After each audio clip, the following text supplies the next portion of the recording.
please stand for the Pledge of Allegiance?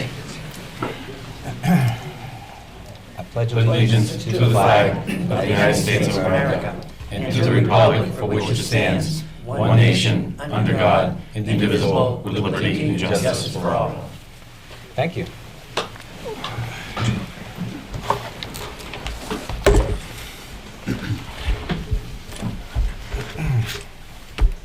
Well, I know we're all here to talk about superintendent, but I have to start with something unrelated, and just because it's going to be filmed, that I guess it came to my attention that as chair, I get emails that I've always thought that the emails that come to me are via Mary, and so if people have written me and I haven't responded, it's because they went to a school committee mailbox that I was unaware of, that I should have been aware of, I guess. So I apologize. I will get access to those emails, and if you've written to me, I usually try and respond. Obviously, it won't be timely for some, but anyway, I just want you to know that I will get access to that mailbox. On Monday, Dr. Diaz submitted his, he asked to withdraw his application for school committee superintendent of schools of Clinton via the MASC. He did not forward a letter, so I have nothing to read to you. So he has withdrawn his application, and that brings us to tonight's meeting. And we have several choices. Mr. Engano has graciously offered, if it was the school committee's choice, he's got 2 more years on his contract, so it would mean he would be willing to stay another year if that's what the committee wanted, and I thank him for making that offer. I know he was looking forward to retiring, but that was a very generous offer on his part. We have 2 candidates that are still out there, and I would like to say, number one, that we thought very highly of all 3 candidates, so I don't think that I think the district will be in good hands. Whatever decision we make tonight, I have faith in that. And obviously, if the committee chooses to stay with Mr. Engano, and we would then have to reopen the search and go through that process again, whether it would be during the coming school year, start right away. Those are really the 3 choices we're faced with. I would like to say, and I think I can speak with the whole board, our interest really is the children of this district. Clearly, I see a lot of teachers here. You have the charge of the most valuable resource in this district, and we're here to support your mission and the mission of the district, and that's what we want to do moving forward. So whatever decision we make, it's really about the children. So I just want you to know that's where the decision comes from. It's not easy. Nobody has any tea leaves they can read to make this, no matter what happens. So I would open up for discussion. Robert, just may Yes. I clarify just something that you said? I just want the public to know, it's not like Mr. Engano would like to continue to bat his head against the wall. I was looking forward to retirement. The option is not, okay, let's rip up my letter and I'll just stay. The option was really, if we go to another search, all right, you can't really do it now. It would have to be a little bit later in the year, and more than likely, if I left, you'd have to hire an interim superintendent anyway for that year. Mm-hmm. So if that's the choice of the board to go with another search, then that means I would stay for that next year, and we would save some big money in the budget that I'm trying to cut to about $160,000. But it wasn't really 3 options. If you want to go with a new search, I will stay. It's not, I will stay and anything else. All right. Thank you. Thanks for clarifying that. So I guess that there may be more options. I don't know what the options are. I think that, where we were in this process and what gives me some measure of comfort and confidence in this process is that while we were, split just in terms of a preference, we were pretty unanimous that the vetting process would continue. And I think that, has served us well, will continue to serve us well. And, you know, if we still have two viable options as finalists that are still interested, then I think it is, at least at this stage, worth looking at that. So, if I could, Yeah. you know, we have mentioned that there's two candidates that are still viable options. One of the steps that we talked about doing that didn't happen was to conduct site visits. So I would say that another option for us to consider is to conduct site visits on the two candidates that are left. If I may, Mr. Chair. Absolutely. I just want to start off by addressing something that's been bothering me just a little bit. I know that there was some frustration in the community after the circulation of some new information after our last vote, and there's just two quick things I want to say regarding that. One is, I feel confident that the vetting process that Mr. Mendoza and Mr. Bates had in place would have discovered this information in due time. So, you know, while I understand the concerns, I'm not as immersed in the search. You know, you're not as immersed in the search as I am. I just thought it was a little premature to have that to have those that frustration, because I think we eventually would have figured it out. Plus, any frustration that was felt should have been spread along, I think, all 5 committee members. Regardless of the candidate that we endorsed. I know Joel and myself endorsed Dr. Meyer, but, you know, we were as unaware of this information as anybody else on the committee was, and therefore as deserving of that frustration. And I just think that's important for everyone to understand. That being said, I do want to share my thoughts, hopefully open up a little bit of dialogue. First off, I'm totally in favor of vetting both candidates, and I want to make that clear. My line of thinking is, when I was evaluating the candidates, I listed them in preference from 1 to 3, and I can only assume that everybody on the board did something similar. And maybe they did, maybe they didn't. You know, Joel and myself's first choice was Dr. Meyer. Robert, Steve, and Mike's first choice was Dr. Diaz. Since that vote, obviously, Dr. Diaz has withdrew as a candidate. So the way I see it, the only way I think we should move forward without a preferred candidate is if Dr. Meyer was the last choice of all the 3 committee members. And, you know, maybe they didn't rank them. You know, maybe they just chose one and the other were just sidelined. So, you know, I can't speak to that decision-making process, but I would just like to, if possible, open up a dialogue just to see if that is the case. If Dr. Meyer was somebody's original runner-up, then I think we should consider a motion where we select a preferred candidate, same way we did last time. It's just preferred. It's nothing set in stone. That still have to go through the vetting process. Couple reasons I think that, you know, one is just to kind of inform what I would say is a kind of an anxious community, where, you know, let you kind of know where our thoughts are at, and before we get in the process of additional vetting, which could last, you know, it could last a couple weeks. I don't know. I think it'd be good to let you kind of know where our thoughts are at. And if something pops up, even if we've made a preference, then we just come back to the drawing board like we've already done right now.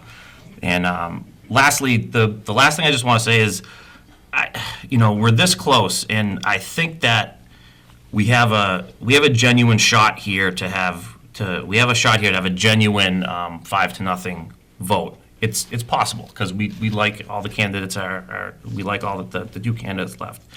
So, you know, I know me and Mr. Bates have already made our preference, and I just, before we talk about you know, going back to square one or rehiring Mr. Engano, and which I appreciate his cooperation with this. I just really think we owe it to explore this opportunity, because I think we're closer than we think, and I think a 5-0 vote would be good. It would really send a sign of confidence to the next superintendent coming in here.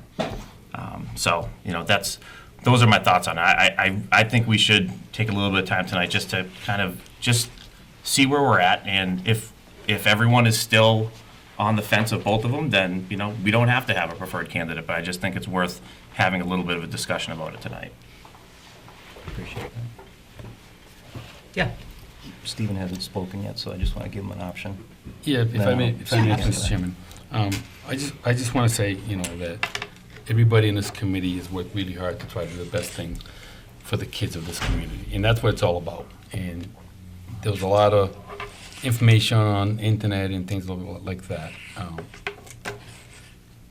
And some is accurate, some may not be accurate, but everybody here is trying to do the best thing for every child in this district and for every teacher in this district, because we all live here, we all live in this district.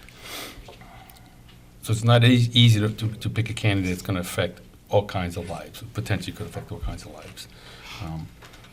And one of the questions I ask myself is, if we have two candidates that are potentially left in the pool, so to speak, are they even interested right now because of how the whole process went down? So I would like to know if those candidates are even still interested in the thing. I think we can assume they are, but we don't know that for sure. And once you know that, then you can decide what are the options then. Because, like, I agree with Mr. DeVault, if we want to vet them, that takes a long time to do that, we should at least understand if they're even interested. Because if I wasn't perhaps selected the first time around, I may not be. But that's me. Other people may not be like that. So I believe we need to understand that. And I guess I'm open to all the options. There were good candidates. There were other candidates in the pool that could be brought forward if we needed to do so. I don't necessarily think we should rush a process because, again, it's a process where we have an opportunity to really do great things for this district.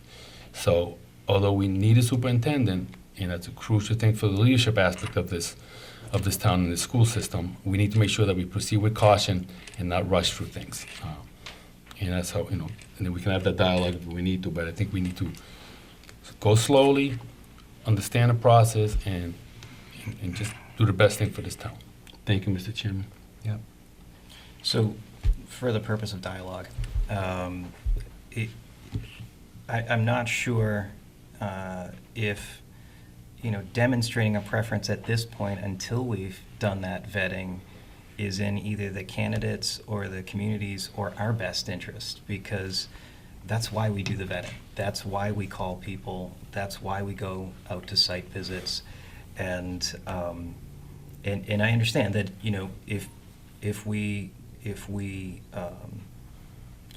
agreed, we're completely unanimous, we still have to do the vetting. And so I think that, where we run into difficulty is this, telegraphing this notion that has to be the person. And I think that, there's still another phase of this process that has to play itself out. So, I guess I'm of two minds on it. I think it's worthwhile, getting a sense of where we are with regard to this process. But I can't definitively say the superintendent has to be, one person or another until we've completed that process and finished where we are with it. Appreciate that. Do you have any comment? Just the comment I had is my original thoughts of, I think in order to give this process integrity, I think it's important that if we have two candidates left, before we go any further, before we try to repeat history again, we move forward as far as site visits. Mm-hmm. We take care of that process, and then after we've done our thorough process, then we come back and make a decision. Well, my understanding is that Dr. Mosley is a finalist in Hudson, and I don't know if Dr. Meyer is, did anybody, I think I asked Mr. Bates if he would call just to see if I he's... didn't. Oh, okay. We'll make the assumption he still has an interest in me, but we have not reached out to Dr. Meyer. I guess the question would be what we'd need to do to set up that.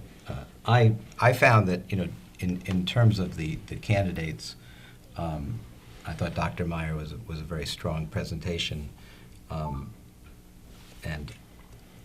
I think given where we are, I could support his candidacy. And again, dependent on a full site visit and whether we meet with the, his school committee or whoever it is that we would need to meet with, that would be part of that next step. We could do both, but like I said, my understanding is Dr. Mosley is a finalist somewhere else as well, so I'm not sure whether that's even And again, I just want to come back to that point that preference is one thing, but to go beyond that preference until we've completed that process. right.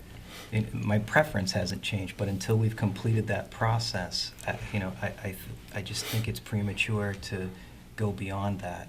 But, Mr. Chair, if I may, I mean, if we do these background checks, unless it's something monumental, I think, that's discovered, that's going to change all of our minds.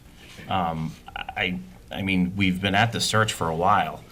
If we have a preference, I don't really see the problem with expressing that preference. I think I think we've had enough time to see these candidates, and like I said, if something's discovered in this vetting process, it's going to be something big enough that it's most likely going to change all of our minds.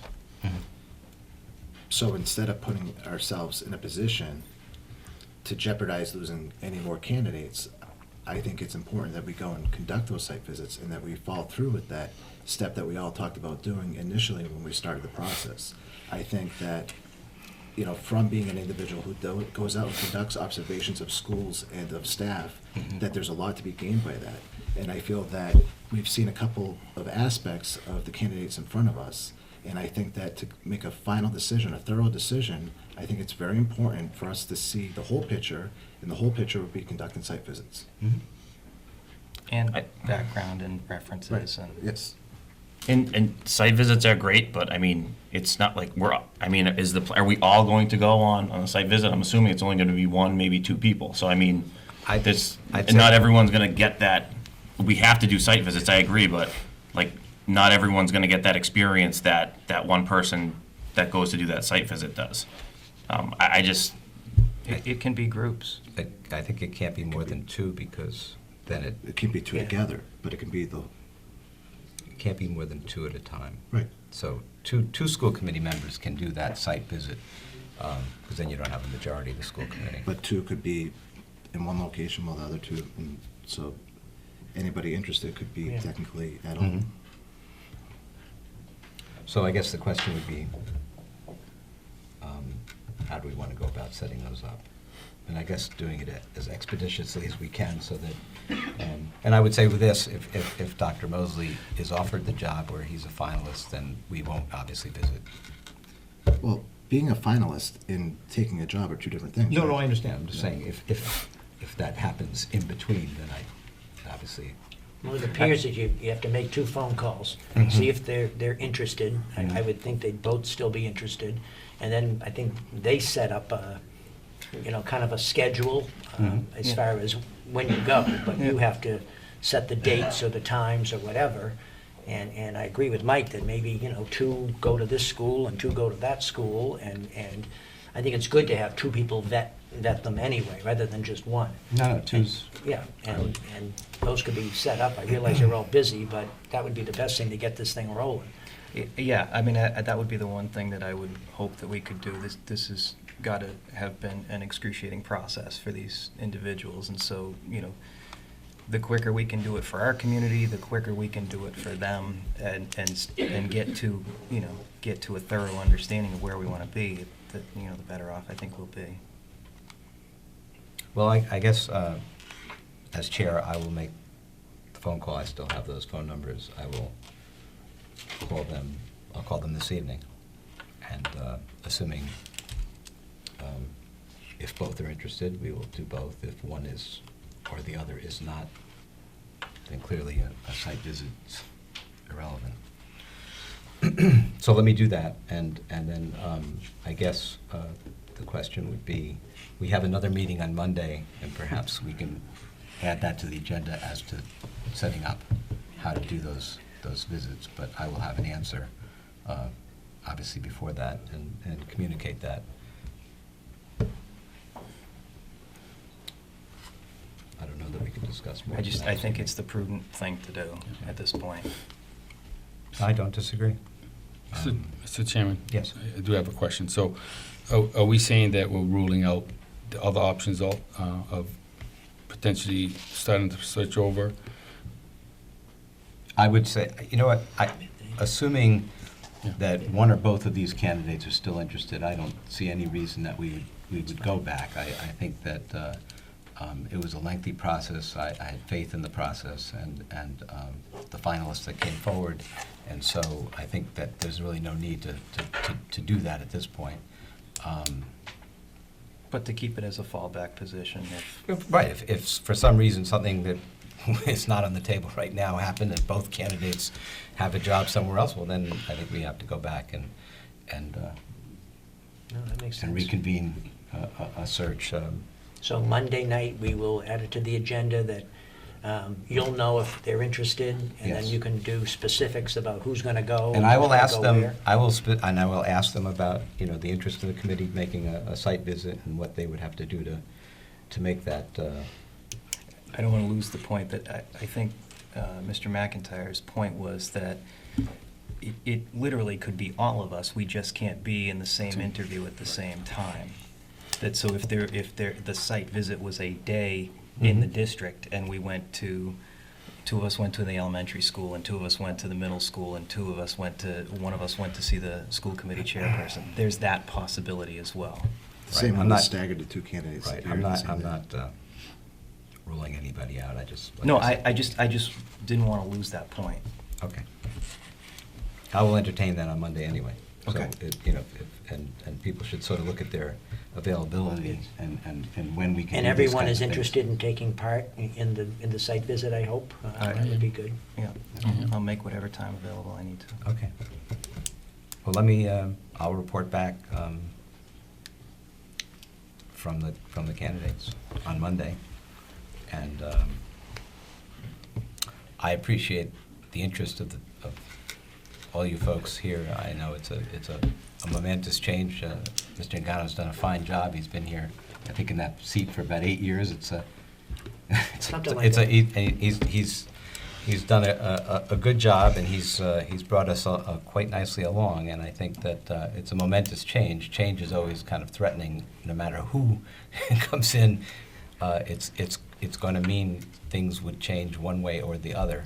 I'm optimistic. I didn't hear anything that would give me pause in the interviews that we conducted here, and I know you all had the opportunity to meet these candidates, and which I think it was as open a process as we've ever had. I've been on this committee for quite some time, and I think this was